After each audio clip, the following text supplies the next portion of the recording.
Bonjour et bienvenue. On est le 30 décembre et l'heure du bilan a sonné pour nous. 2025, c'était vraiment l'année de l'intensité. C'est le moins qu'on puisse dire. On sort d'un mois de décembre historique, des chiffres d'audience records pour le blog. Et pourtant, le bilan financier, lui, il est toujours dans le rouge.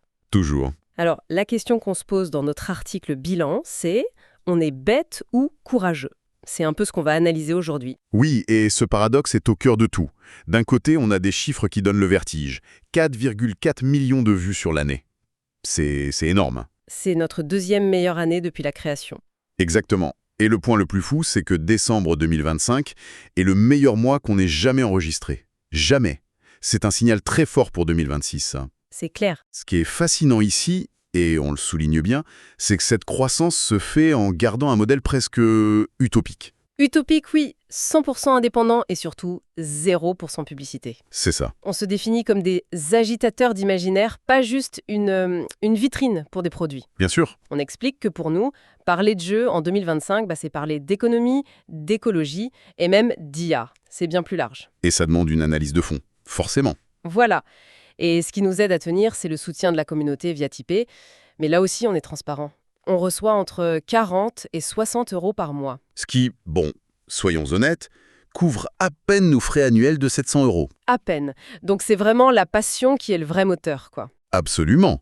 Mais le projet, et ça c'est crucial, il n'est pas que numérique. Le blog, c'est juste la face visible. Il y a aussi toutes nos activités. Dans le monde réel. Ah oui, et 2025 a été riche de ce côté-là. On vous donnait quelques exemples, je pense. La soirée Meurtre et Mystère qu'on a montée dans cet hôtel en pleine montagne. Un souvenir incroyable, ça. Ou encore l'Escape Game pour 400 enfants. Ah, ça. 400 enfants. Je me souviens encore du défi logistique. Un cauchemar. Et le Sherlock Live pour 600 personnes en collaboration avec la fac. C'était impressionnant.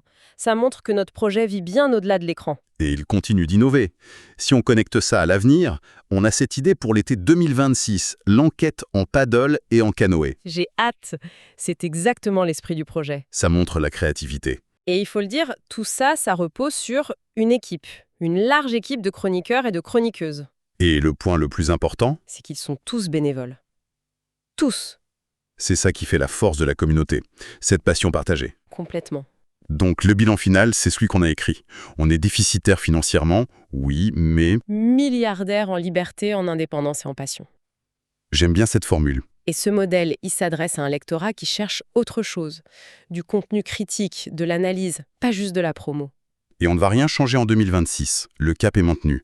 On lance des dés, on pioche des cartes et on écrit avec nos tripes. C'est la promesse. On remercie d'ailleurs tout le monde pour le soutien et la fidélité. Et ça me laisse avec une dernière pensée, un peu provocatrice peut-être. Ah! À l'heure où les contenus générés par intelligence artificielle se multiplient à une vitesse folle, la question se pose. Quelle est la véritable valeur d'un projet maintenu en vie uniquement par la passion humaine? C'est une excellente question pour finir.